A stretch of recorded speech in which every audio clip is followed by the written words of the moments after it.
In the flicker of black and white film, the war begins again. Clean, orchestrated, and perfectly framed. Marching bands thunder across American theaters. Orchestras swell beneath the grain of nitrate reels. Flags ripple in a breeze that never carried the smell of smoke. Here, in Hollywood's version of 1941, the world is divided neatly between light and darkness, hero and villain, courage and cowardice. On these screens, soldiers never bleed. Their uniforms are pressed, their faces lit like marble. The camera lingers on sacrifice, but never on fear. There are no trembling hands, no hunger in the eyes, no screams echoing through the snow. It is a war polished into myth, a war the audience could applaud. But beyond the reel, the film burns. The narrator's voice falters, replaced by silence. Then, the true images arrive. They are not choreographed. Rubble where cities once stood, villages burned into absence, women searching for children among the dead. The camera cannot hold its frame steady. The lens fogs with ash. This was not the war that Hollywood filmed. This was the war that Europe lived. A world without music, without narrative, without pause between explosions. The light of cinema fades, replaced by the gray of memory, a color that never fully leaves the century. The myth of clarity dissolves, as every clean line on the map blurs into smoke. And still, in the quiet after victory, the question endures. When did truth become a screenplay? Was it when the bombs stopped falling? Or when the first actor put on a uniform that others had died in? History remembers. Hollywood imagines. Between them lies a battlefield of memory, one fought not with bullets, but with belief. And somewhere behind a studio door in 1943, a director raises his hand for another take, not knowing that the next scene of war would be written in blood, not ink. On the silver screen, victory belongs to a single flag. It rises over beaches littered with helmets, over jungles carved into smoke. The camera finds the perfect frame, the stars and stripes caught in the wind at Iwo Jima, the soldiers frozen in triumph. To generations raised in darkened theaters, this is how the war was won. America, alone, unyielding, righteous. Yet history breathes differently than cinema. Behind the reels, the numbers whisper another truth. 4 out of every 5 German soldiers who died in the war fell not in Normandy or the Ardennes, but on the Eastern Front, in the blizzards of Smolensk, in the ruins of Stalingrad, in fields where even the earth froze around the dead. The Soviet Union lost 27 million lives, a figure so vast it resists comprehension. Entire cities vanished, entire families erased, entire generations silenced beneath snow and rubble. While Hollywood's spotlights turned westward, Britain held its island through nightly bombardments, its cities set alight and still refusing surrender. China, fighting since 1937, endured famine, occupation, and massacre, a war that consumed millions before Pearl Harbor was even struck. Across Africa, the Middle East, and the Pacific, colonial soldiers fought and died under flags that would never remember their names. But cinema is allergic to complexity. The lens prefers a single hero, a single voice, a single nation. The myth of the American century needed an origin story, and World War II became it. A story trimmed for clarity, simplified for export. It was not deceit, but necessity. A narrative built to unify, to inspire, to reassure. In truth, victory was collective, the sum of endurance spread across continents. But memory, like film, is edited. What remains are the images that fit within a frame. The rest is cut away, unseen, unspoken, unrewarded. And so, when the lights rose in the theaters of 1946, the world's greatest coalition had already begun to dissolve into competing myths, each nation rewriting its part, each story reshaped to fit the screen. In the next act of history, those same allies who once shared blood and sky would turn their cameras, and their fears, upon each other. In film, war feels preordained, the thunder of destiny rolling toward confrontation. The camera sweeps across maps and speeches, hinting that history itself demanded this collision between good and evil. In the darkened theater, inevitability feels comforting. If the war had to happen, then no one is to blame. But the truth moves quietly, without prophecy. The Second World War was not born of fate. It was built, piece by piece, out of fear, pride, and political blindness. The Treaty of Versailles left Germany humiliated but unhealed, stripped of its empire yet not of its anger. Economies across Europe collapsed into desperation, breeding men who promised salvation through conquest. The Great Depression silenced moderation. Hunger replaced reason. Diplomacy failed not through weakness alone, but through exhaustion. Britain and France, still haunted by the graves of 1918, could not imagine another generation buried for Belgium or Poland.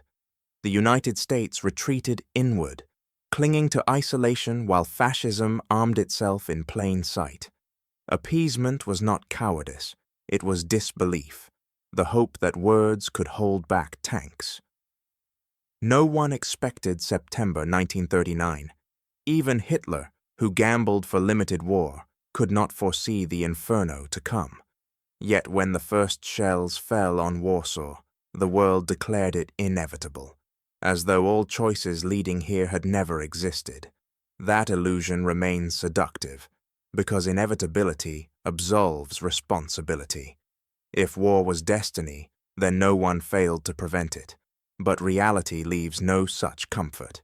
Each decision, each silence, each hesitation laid the tracks that led to the abyss.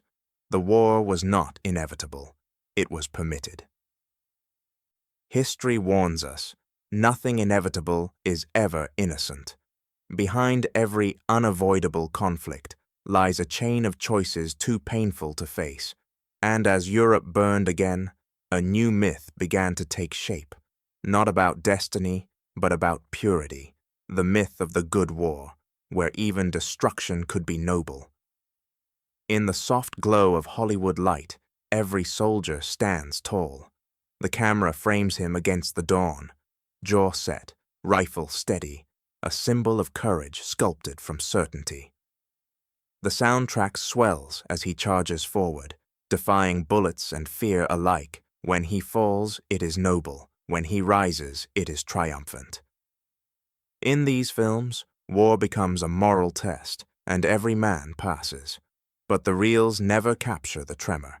The truth of war lives in silence, in hands that shake when the shelling stops, in eyes that refuse to meet another's after the first kill. Most soldiers were not heroes. They were young, frightened, often lost within chaos too vast to comprehend. Many broke long before they ever fired a shot. Others did what they had to do, things they could never speak of again. In Normandy, a private froze on the beach and never moved until nightfall. In the Ardennes, men whispered prayers not for victory, but for invisibility. On the Eastern Front, survival itself became the only form of heroism left. For every medal awarded, thousands simply endured, digging trenches, carrying the wounded, waiting for orders that would cost them everything. War memoirs, when stripped of myth, tell stories the screen avoids. Letters home filled with apology, not pride. Diaries written in shaking script, describing days when courage meant not running, even when every instinct screamed to. The line between bravery and obedience blurred until neither could be told apart. And yet, heroism did exist, quiet, uncelebrated, human. A medic crawling under fire to save a stranger, a soldier sharing his last ration with a dying enemy, a comrade holding another's hand in the mud, simply so he would not die alone. These acts did not fit the poster or the film reel, but they defined the war, far more than flag-raising or speeches. Hollywood glorified courage to heal the wound of memory. The myth comforted those who returned and those who waited. It turned suffering into meaning, chaos into story. But in doing so, it softened the truth, that courage is never pure, and that fear walks beside it in every trench. Courage exists, but not without fear. And as the war's image hardened into legend, another illusion began to grow, one that would turn devastation itself into triumph. In film, evil has a face.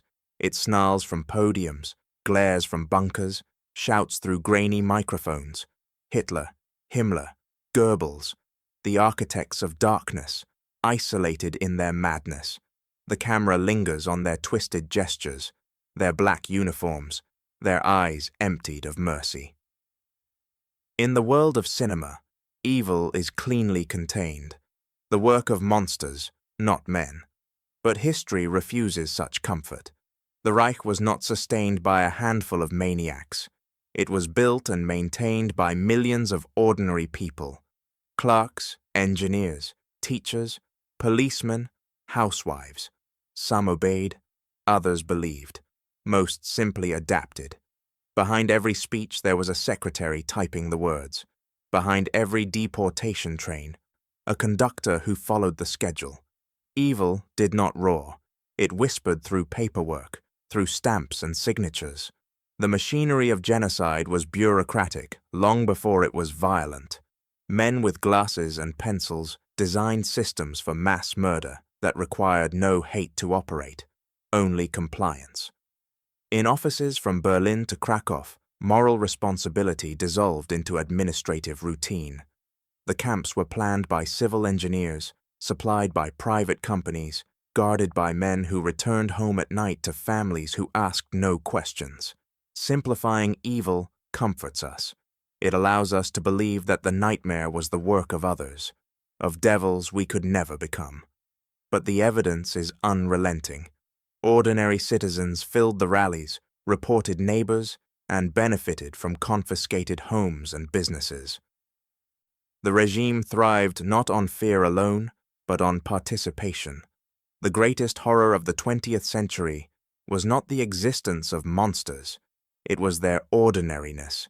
Evil proved efficient, polite, methodical. It wore suits as easily as uniforms.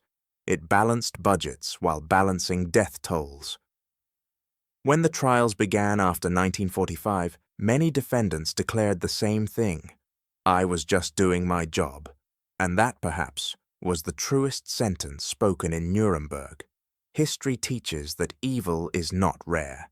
It is a human possibility, waiting behind the habits of obedience and the comfort of belonging. When evil looks human, it becomes harder to hate and harder to recognize. And as post-war films turned the perpetrators into caricatures, another myth was quietly taking shape, that destruction could be redeemed, that even horror could end with victory's light. On film, it is the final act. The sky splits, the light blooms, and a city dissolves into silence. The music swells, somber, victorious, inevitable. The mushroom cloud rises as both symbol and conclusion, the weapon that ended the war, the blast that brought peace. The story closes neatly there, as if history itself had exhaled. But history does not end in symmetry. By August 1945, Japan was already collapsing. Its navy lay at the bottom of the Pacific. Its air force was scattered wreckage. Allied blockades had starved its cities. American B-29s had firebombed Tokyo into ashes months before Hiroshima, killing more civilians with napalm than the bomb would with uranium. Inside the government, secret emissaries searched for a way to surrender without humiliation. The empire was dying, but not yet willing to kneel. Then came the flash. At 8:15 a.m. on August 6th, Hiroshima vanished. 70,000 people burned or evaporated in a single moment. By year's end, the number would double. Mothers, children, students walking to class. 3 days later, Nagasaki followed. 2 cities erased, not for conquest, but demonstration. Films often portray the bomb as righteous necessity, the act that spared 500,000 Allied lives and forced Japan's hand. Yet the truth remains contested. The Soviet Union had declared war on Japan on August 8th, invading Manchuria with over 1 million men. Some historians argue that this shock, the end of Japan's last diplomatic hope, mattered more than the bombs. Others see Hiroshima as a message meant not for Tokyo, but for Moscow. What began as an end became a threshold. The bomb did not close the war, it opened an era. In the glow of its light, a new reality took shape, one where human power could unmake the world in seconds. What was framed as triumph became prophecy. Cinema prefers closure. It shows the mushroom cloud as a final chapter, the ultimate weapon delivering ultimate peace. But history cannot be edited that cleanly. Beneath that cloud lay 200,000 dead and a future haunted by radiation, fear, and secrecy. The screen fades to white, the century fades to gray. The flash ended one war and lit the next. And as the atomic age dawned, a different kind of conflict began to form, fought not on battlefields, but in memory, ideology, and imagination. In the language of film, victory hums with engines. The camera tilts upward as bombers slice through the clouds. Searchlights sweep the night sky. Codebreakers sit in rooms of whirring machines, their faces lit by discovery. Tanks crush through villages, radar screens pulse with green light, and the war appears to move forward on circuits, propellers, and gears.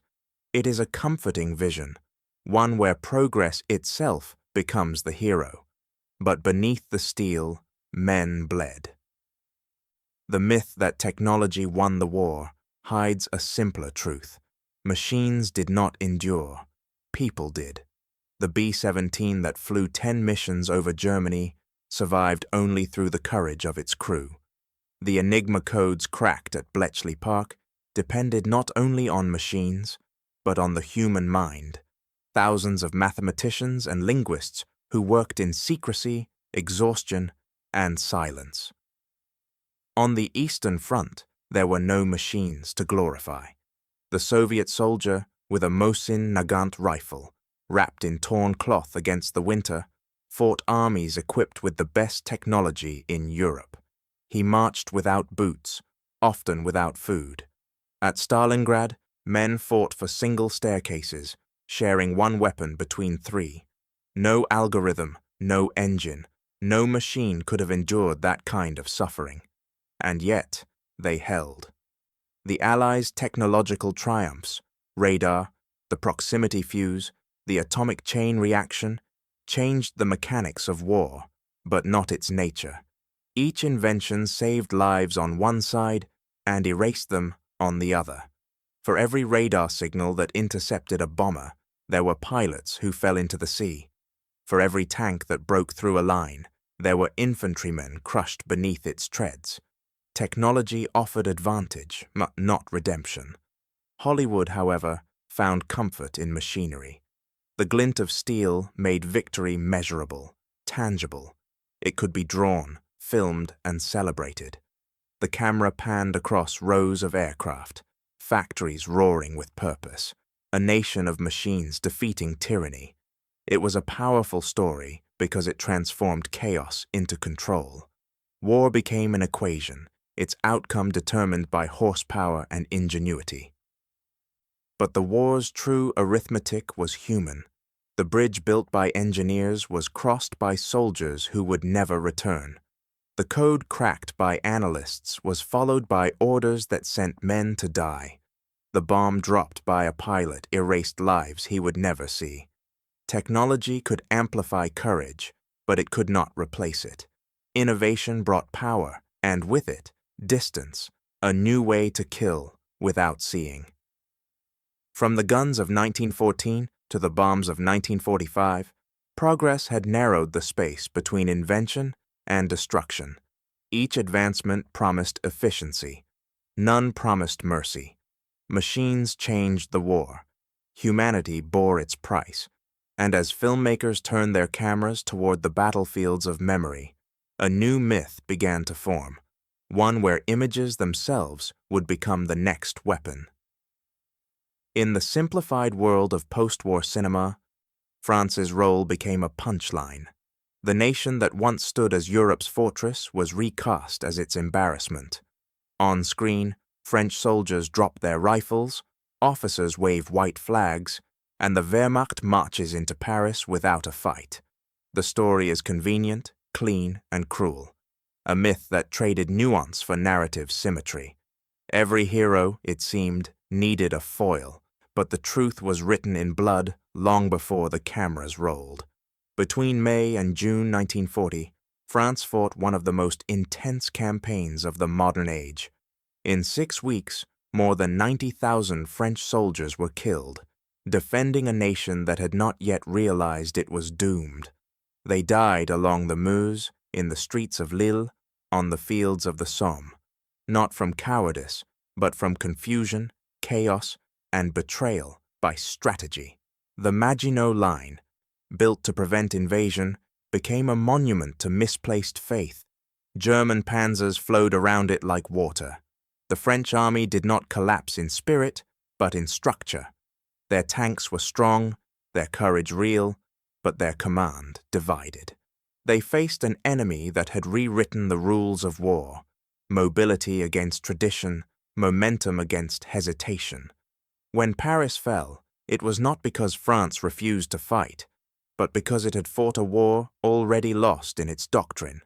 And yet, even in defeat, resistance began. General Charles de Gaulle fled to London and refused silence. From a BBC microphone, he called upon his countrymen to continue the struggle, to believe that France had not died, only scattered.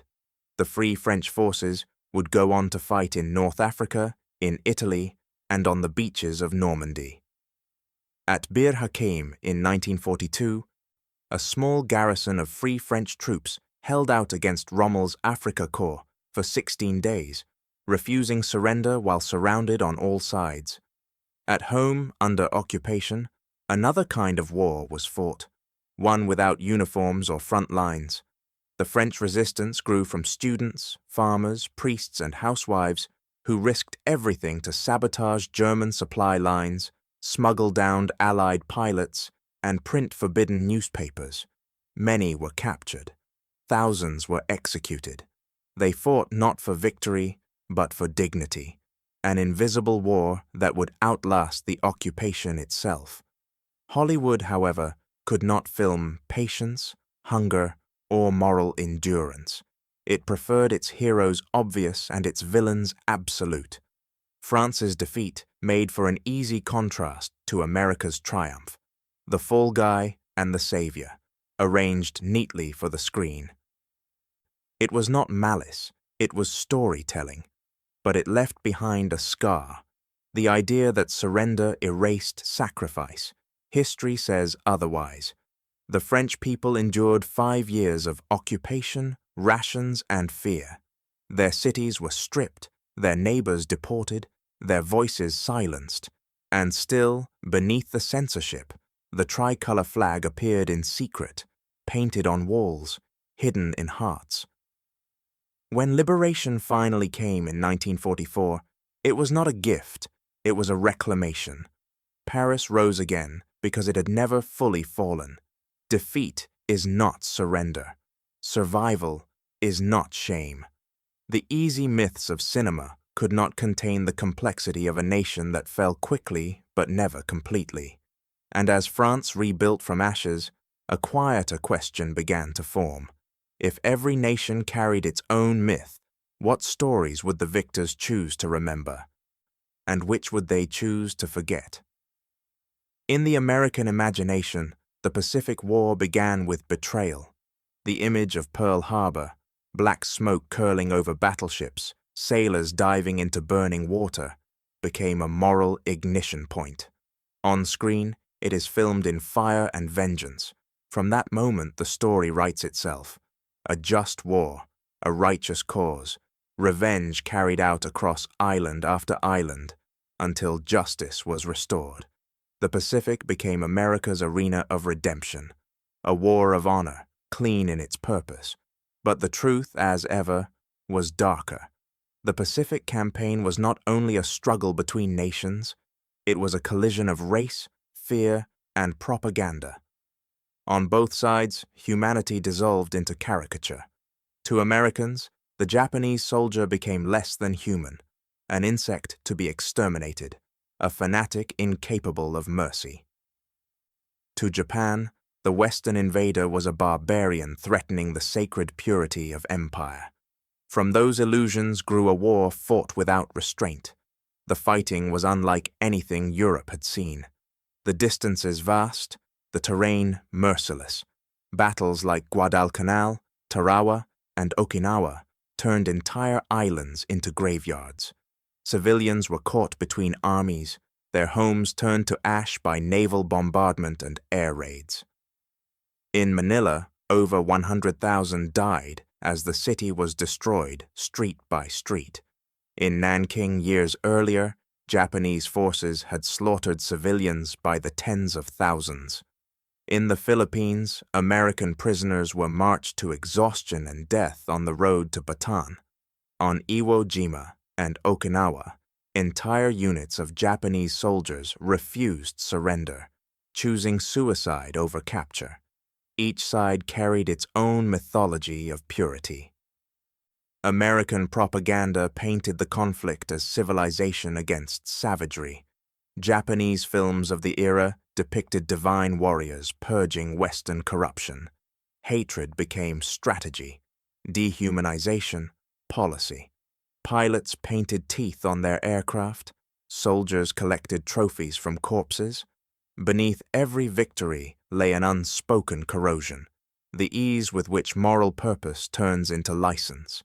Yet even amid the brutality, flashes of humanity survived. Medics treated the wounded enemy. Prisoners shared water in jungle camps. Civilians guided lost soldiers through forests at night, risking execution for mercy. These moments never made it into the films because they did not fit the myth of vengeance. They reminded audiences that even in righteous wars, righteousness erodes.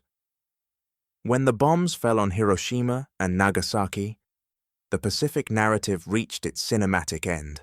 Vengeance complete, peace restored. But peace built on hatred is never stable. The seeds of the Cold War, the fear of annihilation, and the enduring suspicion between East and West all grew from that poisoned soil. The myth of purity comforts the victors. The truth of cruelty humbles them. No war fought in hatred ends in peace. And as the smoke cleared over Japan's ruined cities, another war began. Not of armies, but of stories, as nations tried to film themselves into innocence once more. In film, D-Day unfolds with purpose. The camera sweeps across gray skies and rolling waves. Engines thunder.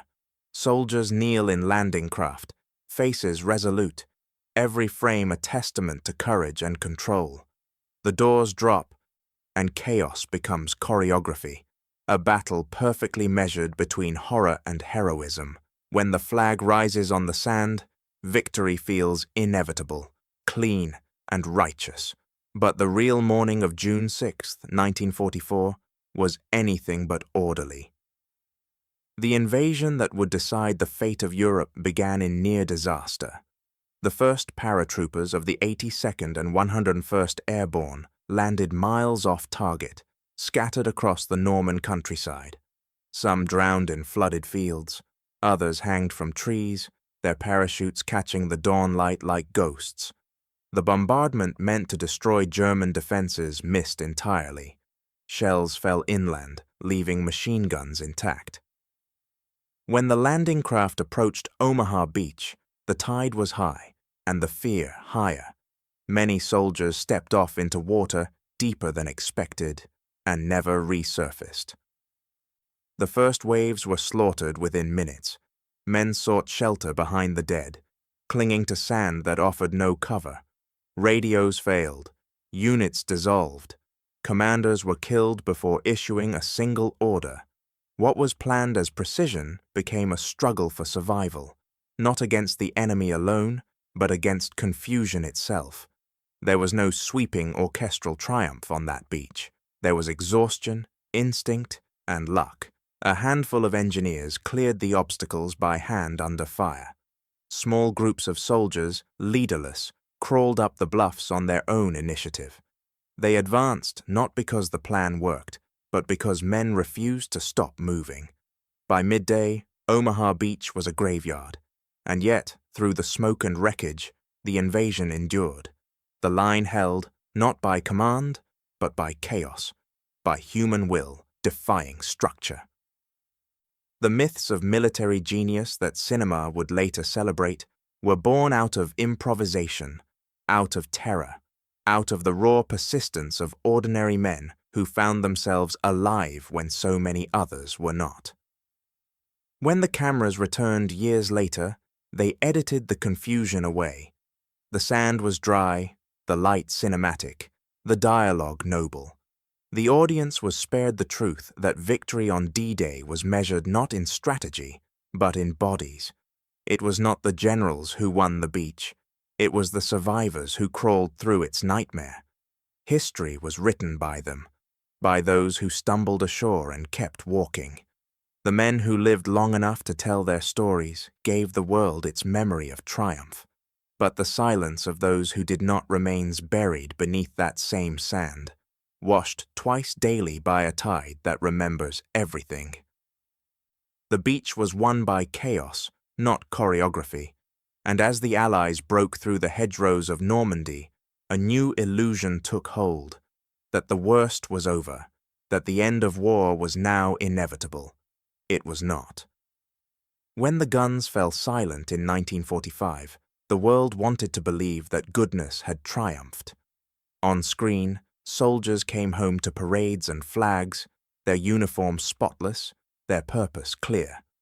The films that followed told a story not only of victory, but of virtue, democracy defeating darkness, civilization reclaiming its conscience. It was comforting to imagine that through sacrifice, humanity had purified itself, that out of ruin, moral clarity had been born. But history did not fade to black. The war that was supposed to cleanse the world instead exposed its contradictions. In the United States, African American veterans returned from Europe wearing medals and still had to ride in segregated buses. In Britain and France, the same nations that had fought tyranny abroad continued to rule empires at home. Across Asia and Africa, colonial subjects looked at the rhetoric of freedom and saw hypocrisy written between every line. The myth of the good war offered nations not just pride, but identity. America saw itself as the liberator of the world, Britain as its steadfast conscience, the Soviet Union as its savior through sacrifice. Each claimed moral ownership of victory, yet within years, the alliance that had defeated fascism fractured into suspicion. The bomb that ended the war became the shadow of the next. The Cold War was not a departure from the Second World War. It was its echo. In this new era, morality became strategy. The language of freedom, once spoken against dictators, was now turned into a weapon against rivals. The United States funded dictatorships in the name of liberty. The Soviet Union preached equality while crushing uprisings in its own empire. Both sides used the memory of World War II to justify their fears, their arsenals, their ideologies. The goodness earned through blood became currency for power. Cinema followed suit. The post-war decades filled theaters with stories of moral victory, of noble soldiers, grateful citizens, and a world restored to order. These films gave audiences the comfort that their suffering had meant something. but they also smoothed the rough edges of history, where victory coexisted with vengeance, where liberation bred occupation, where righteousness turned to rivalry. The truth is quieter. War reveals humanity. It does not redeem it. It shows courage, but also cruelty. It exposes ideals, but seldom fulfills them. The men and women who survived 1945 were not transformed into saints. They were simply alive, and in their survival lay a deeper lesson than goodness, the fragile, enduring will to rebuild, to forgive, to begin again. No war makes men good, only grateful to survive. And yet, as the century moved forward, another transformation began, one not of morality or ideology, but of memory itself. For in the decades that followed, it would not be generals or governments who shaped the war's legacy, but the storytellers who filmed it. After 1945, the world rebuilt not only its cities, but its memories. For millions born after the guns fell silent, the war was not lived, it was watched, projected in theaters, broadcast on television, replayed in color decades later. History became light and sound, framed by lenses and scripts. For the post-war generation, World War II was not the event that scarred their parents. It was the story that explained them. Cinema offered order to what had once been chaos. Directors became historians of emotion, crafting a past that could be understood in 2 hours. In these versions, good men spoke clearly, battles unfolded cleanly, and the line between courage and cruelty was always visible. Myths did not arise from lies, but from need, the need to find meaning in what had once been meaningless. Myths comfort the living. The truth belongs to the dead. The men who fought remembered it differently. Their memories were not cinematic, but fractured. Long hours of waiting punctuated by moments of incomprehensible violence, the smell of fuel, the sound of rain on canvas, the endless fatigue. They spoke rarely of strategy or purpose. They spoke of confusion, of not knowing where the enemy was or why they were there. Heroism, when it happened, was accidental. Survival, when it came, felt undeserved. The truth of war was monotony interrupted by terror. But monotony does not sell tickets. So filmmakers chose focus, not falsehood. They distilled chaos into coherence. One beach, one battle, one platoon. They chose drama over detail, emotion over endurance. It was not deceit, but translation. Yet every translation changes its source. Every simplification erases what cannot be filmed. The silence after an explosion, the guilt that follows victory, the faces that never came home. As decades passed, spectacle grew brighter and memory dimmed. Color replaced grain. Digital clarity smoothed the mud. The war became sharper on screen than it had ever been in life. The audience could see every drop of rain, every glint of metal, everything except what it felt like. The more we remembered in color, the more we forgot in blood. Still, beneath the spectacle, fragments of truth endure. The pause before an assault, the tremor in a veteran's voice, the image of a man staring into nothing after the camera stops rolling. These are the seams where history breathes, reminders that the real war was not fought between nations alone, but between memory and meaning.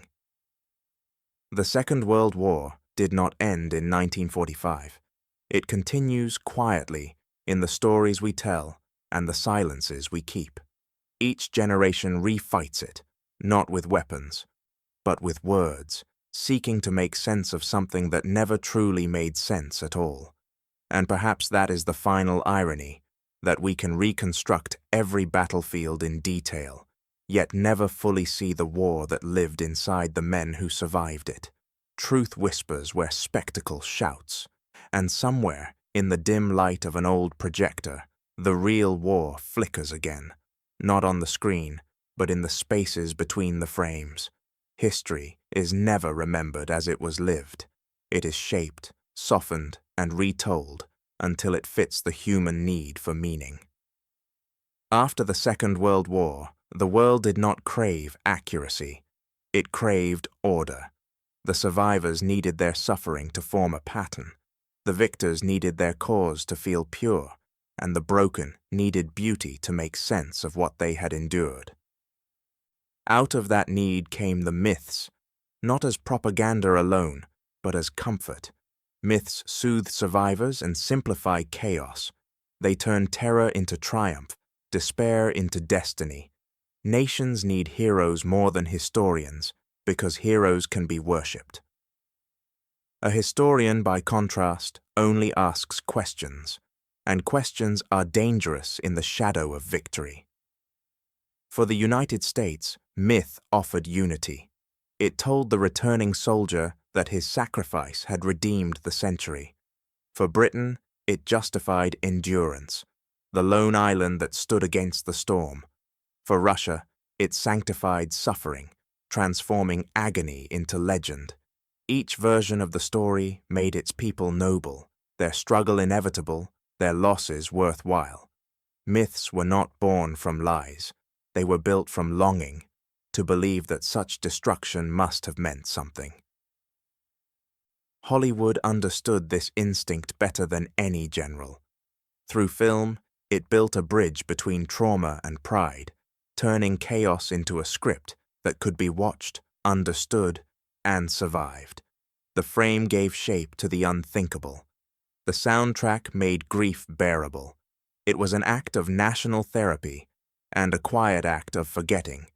But that bridge, though comforting, led away from truth.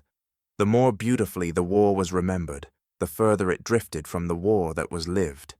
We began to remember not the mud, but the music, not the fear, but the frame. The camera panned over courage, cutting away the cruelty. Each retelling trimmed away another edge until the war no longer wounded. It inspired. There is danger in that beauty. When war becomes art, it begins to seduce. The uniforms look sharper. The speeches sound wiser. The battles feel cleaner. The more perfectly it is filmed, the more easily it is admired. And when we admire war, we begin to forget why it was fought, and why it must never happen again.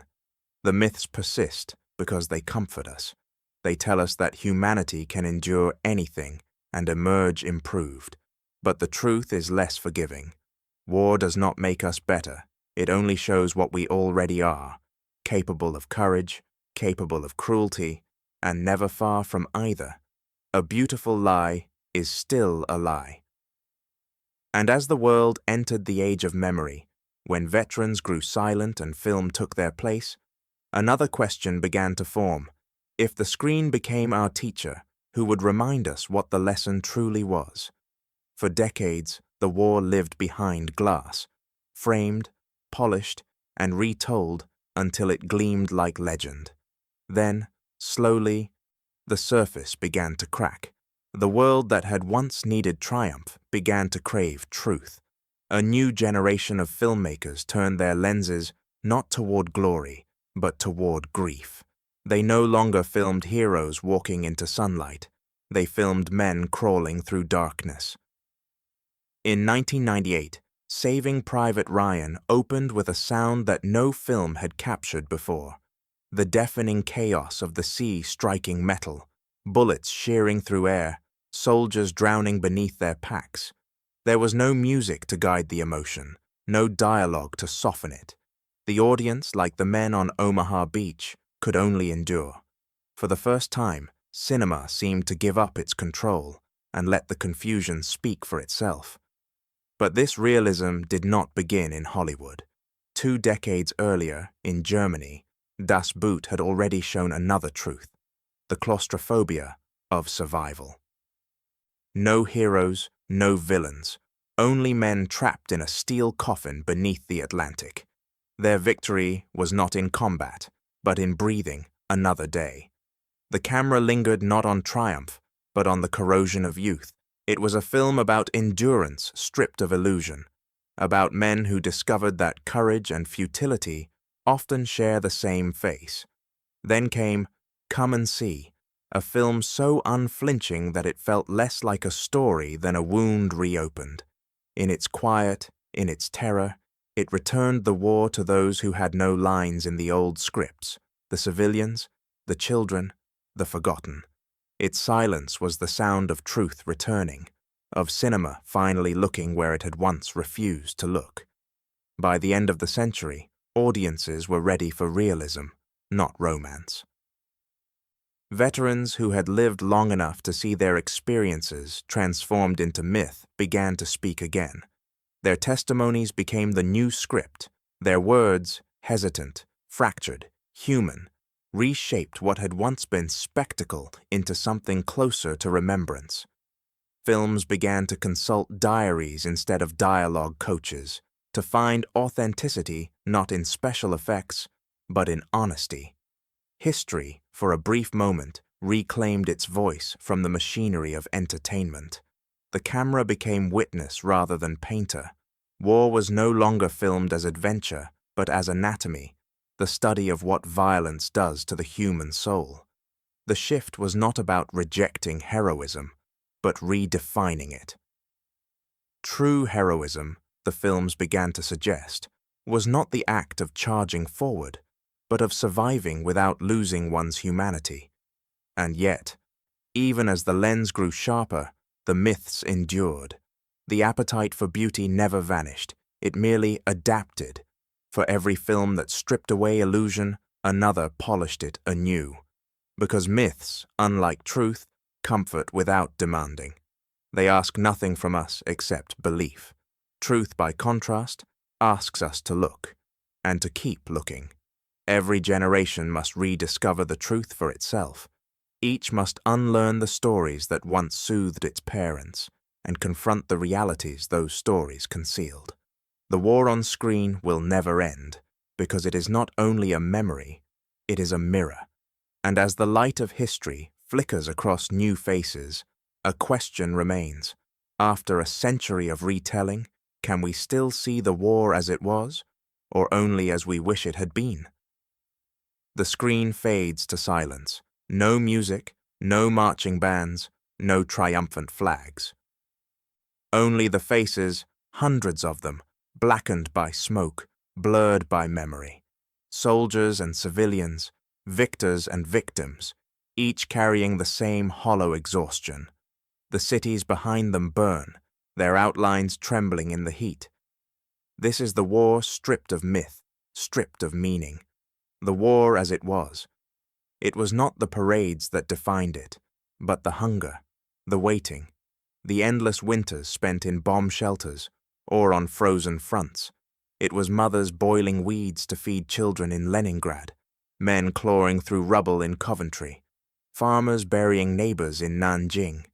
The world did not move in the rhythm of speeches or battle plans. It moved in the quiet ticking of survival, the human heartbeat refusing to stop.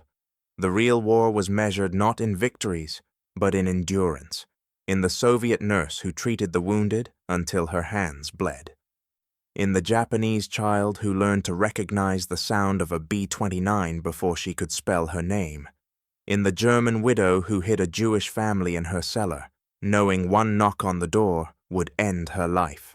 None of them will appear in the credits. None will ever be played by actors. Yet they bore the weight of the century. The letters they wrote tell the story that the films could not, sentences trembling between duty and despair. I am alive, many of them begin, as though that alone were victory enough. Between the lines are silences, the things they could not write, the things they would never say. And when the gun stopped, their silence grew louder than the war itself. After the surrender came the stillness, empty streets, the echo of languages that would never be spoken again. The victors did not cheer for long. They buried their own among the defeated and discovered that peace, too, has its price. The rubble of Europe and Asia was not a monument to triumph. It was a warning written in stone. The real war was not glory. It was compassion that survived cruelty, grief that outlasted violence, and small acts of mercy amid vast indifference. Its heroes were not cinematic. They were human, fragile, frightened, and unwilling to surrender their decency, even when everything else was lost. Truth, unlike myth, asks for humility, not applause. It does not flatter the living, it honors the dead. And when the world tells its stories again, as it always will, the danger is not that we forget the war, but that we remember it too beautifully. The screen darkens one final time. The narrator returns, his voice calm, almost a whisper. The war is over. The myths remain. And over the last image, a soldier's photograph fading into ash, a single line appears. They filmed it to inspire us. The truth was meant to humble us,